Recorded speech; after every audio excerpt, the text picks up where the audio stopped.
Hey everyone! We recently tried the Vitaliq Calcium Balm, and while it claims to strengthen skin and repair the barrier, we found a few things worth knowing before you buy.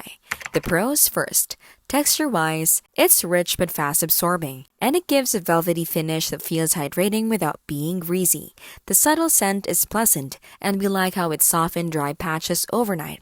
Calcium-based skincare is still a niche concept, and we appreciate how Vitaliq is exploring that angle.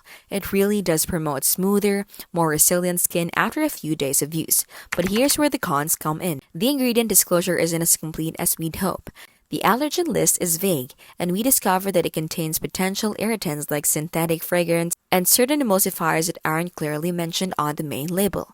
That's a red flag for anyone with sensitive skin. We also noticed that it can sting slightly when applied to compromised areas, which contradicts its soothing claim.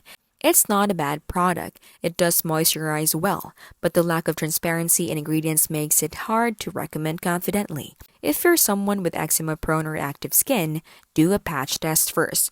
We'll keep ours for body care, not face use. We just wish Vitaliq made the allergen details as clear as their marketing promises. This has been How to Dirty Keeps it smart and simple and scam-free.